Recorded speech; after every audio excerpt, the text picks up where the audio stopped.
thinking outside the box when it comes to bodybuilding.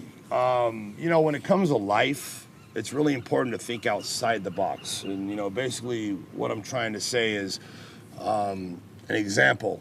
You show up at a bodybuilding contest and all you're thinking about is how you look and your competition, and you have to win that contest. And there's a lot of other aspects that people don't understand and they don't think about. Their mind doesn't work that way.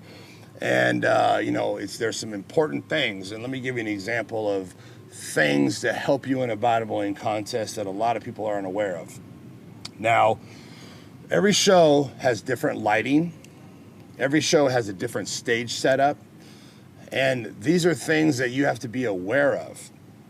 And what I always would like to do is I would go out and I would watch the lightweight and middleweight competitors during prejudge. And you can look and see how the lights are on their bodies. And the lights are always different at every show.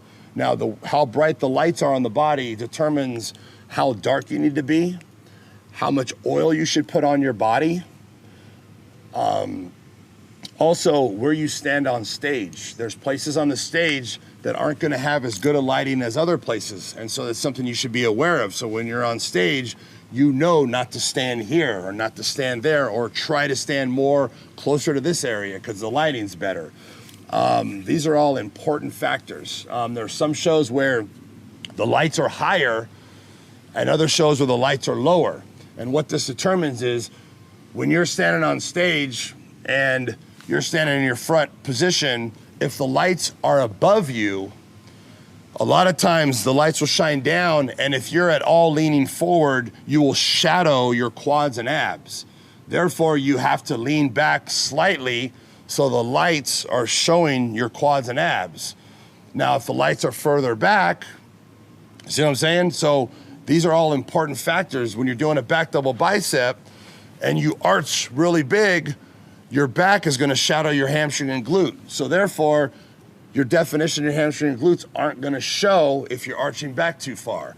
So by showing up to the show early, watching the other competitors and analyzing this stuff, you can learn things that are going to help you enormously on stage. And there's a million times I've been at a show and I'll see guys that are shadowing themselves. And to the judges, they don't know that, they don't realize they're just looking for the cuts and the definition. And as far as oil, if the lights are really bright, you don't want to put that much oil on because it's going to reflect and it's going to make you look smoother than you are. So if the lights are really bright, you need a lot less oil. You know, if the lights are really bright, you need a lot more color. You need to be as dark as possible. So these are all factors of things that all count when you're competing on stage that a lot of people don't think about, you know. When you need to sit and do your homework, you know, go during prejudging and watch the other competitors. You know, a lot of times over on the end of the stage, there's little areas that the lights aren't hitting. So if you're on the end of the stage, you want to make sure you're not in that area where people can't see you. You know, you have to move around and, you know, this is all important factors because you never know when the judges are looking at you. The judges can be looking at you when you're not even in the middle of the stage. So, you know, you just need to be aware of all these other factors that come into play when it comes to competing or when it comes to any sport. You know, it's using your mind and being the best you can be in every way possible to win, because that's what we're there for. We're there to win.